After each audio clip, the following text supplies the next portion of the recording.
Ever clicked on one of those YouTube videos? You know, the ones with no actual person on camera, just a voiceover, maybe some clips. And you kind of wonder, how much do those channels actually make? Yeah, it's a common question. Well, get ready, because today's deep dive is peeling back that exact curtain. We've got a fascinating look, straight from someone who's actually built a business doing this. That's right. We've been looking at this transcript from a creator, Romero, and they lay out their experience with these faceless YouTube channels. And the returns they're seeing, well, they're pretty incredible. Right. And this isn't just theory, is it? This is like real numbers, real results. Exactly. Tangible stuff. It's a really interesting look at this whole online business model. Okay, so our mission today basically is to unpack the strategies Romero uses and, crucially, the kind of income we're talking about, because it really highlights the potential when you work on your own projects. So let's jump straight into the big numbers then. Let's do it. And the headline figure, the one that just grabs you immediately, is that one of their faceless channels pulled in over $1 million in ad revenue. $1 million. Seriously. That sounds almost unbelievable for a faceless channel. It does, but Romero actually showed their YouTube analytics in their video. They, switched the currency to US dollars, refreshed the page live on screen. No, but still 9 yards just to prove it was legit. Exactly, and that seven-figure number stayed right there, but it doesn't actually stop there. Oh, there's more. Yeah. They also showed two other channels. One made $242,000, and another brought in $292,000. Wow.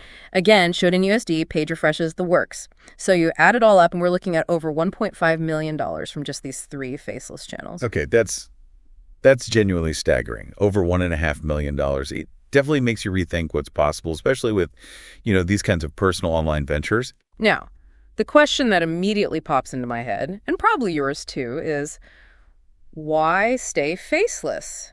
If you're having that much success, why not put your face out there? Seems a bit counterintuitive sometimes on YouTube. Right. But Romero gives some pretty practical reasons, actually. They talked about being worried about negative actions.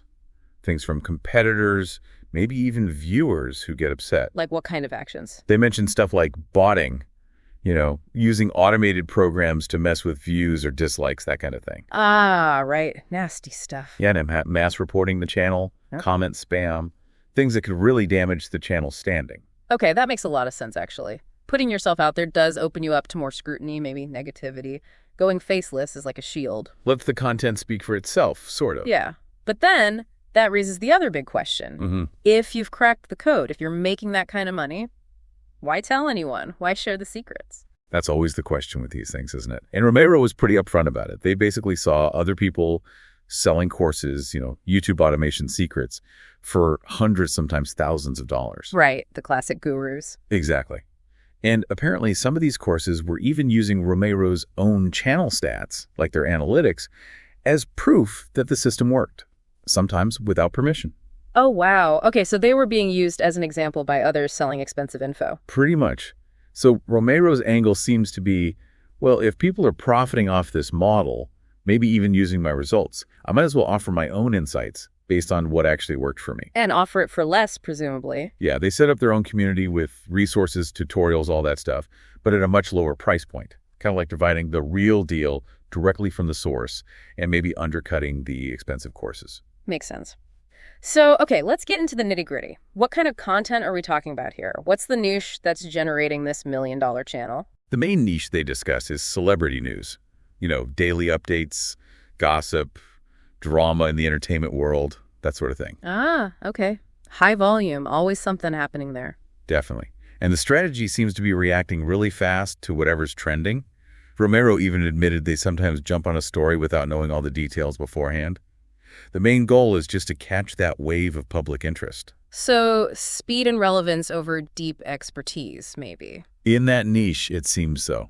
It's about tapping into what people are already searching for. Okay, but celebrity stuff, images, video clips, that sounds like a copyright minefield. How do they handle that? That seems like the biggest hurdle. Yeah, that's crucial. They talk about using the principle of transformative use. So it's not just ripping and re-uploading. They create original scripts. And do their own original voiceover commentary. So they're adding their own layer, their own perspective onto the visual material. Right, so it becomes something new, arguably, like a reaction video or commentary channel, but Faceless. Exactly. And then on the editing side, they mentioned using really quick cuts, like switching images or short video clips every, say, 7 to 10 seconds. That often? Wow. Yeah, that constant visual change plus the original script and audio is apparently the key. They say this technique works in a lot of niches, though they did mention some exceptions, like WWE, FIFA, and most full movies are probably still off limits. Okay, interesting. So original script, original voiceover, fast cuts. Got it. Let's circle back to the money then. Can we see how individual videos perform? Yep, they gave some specific examples. One video got 67,000 views pretty quickly, like in 2 days, and earned $44. That works out to an RPM revenue per 1,000 views of about 60 cents. 60 cents. Okay, not huge on that one. No, but then another video hit 175,000 views in 4 days and pulled in $931. Whoa, okay. That's a much higher RPM, like over $5. Shows how much it can vary. Definitely. And there's another good one. 94,000 views in just 2 days earned $517. That's an RPM of $5.49. So yeah, huge variability based on the specific video, the audience, the advertisers for that topic. And in celebrity news, I guess getting people to click in the first place is everything. That initial hook. Totally. Romero emphasizes that click-through rate, CTR, is king in this niche. They actually believe that if you can master making thumbnails and titles that grab attention in the crazy crowded celebrity space, then you'll find it much easier to succeed in other YouTube niches. It's like a trial by fire for packaging content. That's a great point. If you can stand out there, you can probably stand out anywhere. Okay, so individual videos can pop, but what about month to month? How does it scale? Well, the monthly figures they shared give a good sense of that. For one channel, they mentioned $155,000 in August. $155K in 1 month? Yeah. Then $50,000 in September and $28,000 in October. Okay, quite a drop there in October. Any reason given? Yes, apparently they proactively took down videos related to a sensitive topic, the P. Diddy arrest situation, because they didn't want to risk spreading any misinformation. Interesting. Show some responsibility, even aiming for high views. But even $28K, $50, those are still massive months for what's essentially a personal project scaled up. Absolutely. And it shows the potential for, windfall gains, too. They mentioned one viral hit, 8.3 million views, earned $98,000. $98,000 from one video. Crazy, right? And another one, more of an evergreen top 10 style video, did 3.8 million views and made $19,500. Yeah. So a single successful upload can just have a massive impact. This is where you really see the financial power of dedicating time to these personal online ventures. It really puts it in perspective. That one viral video could be more than some people make in a year. And wasn't there another channel example, something about Pawn Stars? Yes, exactly. Another Faceless channel. This one focused just on the TV show Pawn Stars. That one generated $242,000 total from about 44 million views. Wild, just on Pawn Stars clips and commentary. Apparently so. And the best video on that channel, 9.9 million views, earned $69,000. 69 grand from Pawn Stars. Yeah. Romero made the point that, again, that single video's earnings could be a full year's salary for someone.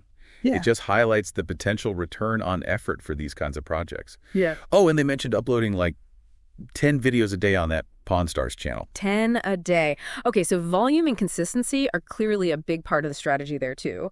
But it shows, again, how scaling up a personal project can lead to these huge numbers. Definitely. It's a numbers game to some extent. Now, beyond the strategies and the cash, Romero also talked about building a community, right? Sharing this knowledge. Yeah, they did. The transcript mentions a community they built, offering resources to help other people try this faceless channel model. Like what kind of resources? Things like video tutorials covering, the basics of setting up a channel, using AI tools, how to make good thumbnails. Yeah. Stuff like that. Also live Q&A sessions, case studies of channels that worked. Practical stuff. Yeah, very practical. Even a Google Drive full of thumbnail examples to get ideas from, and apparently a free browser extension they developed to help generate scripts. Wow, quite comprehensive. And are people actually getting results from this community, according to Romero? It seems so. They shared some success stories from members. Let's see. One person made $6,000 in 28 days. Another made $1,400 in their first month. Not bad for starting out. Right. Another had a single video make $24,000. Someone else earned $2,300 in just 1 day. And another hit $6,000 in their first month. Okay, so those examples suggest the strategies are replicable, at least for some. It really reinforces that idea putting effort into your own thing online can yield real financial results. Absolutely. These aren't just outlier successes from Romero. Others seem to be applying the methods and seeing positive outcomes too.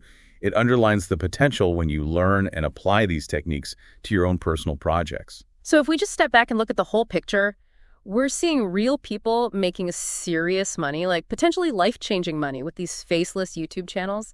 It just throws a massive spotlight on the potential that's sitting there when you commit time and smart effort to personal projects online. It's not just a side hobby that might make a few bucks. It can clearly become a significant income stream, open up completely new avenues. That really is the key takeaway, I think.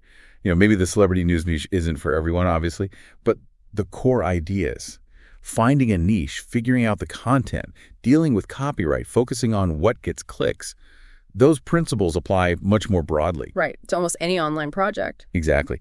These YouTube examples are just really strong proof of the kind of financial rewards and opportunities that can come from just, taking initiative and building something yourself online. Yeah. It's about seeing these platforms not just as places to consume, but places to create and potentially earn through your own dedicated work. Yeah, absolutely. It shifts the perspective. So maybe for you listening, the question is, what's that personal project you've been thinking about? That idea you haven't quite started? Yeah. How could some of these strategies apply?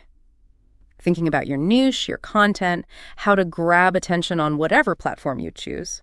Because the internet really is packed with possibilities. These faceless channels are just one very potent example of how focusing effort on your own project can unlock income, unlock opportunities you maybe didn't even expect. It really does make you think, doesn't it? Yeah. About what potential is just sitting there waiting for someone to tap into it with the right strategy and, just the dedication to see it through. It's encouraging, really. Yeah.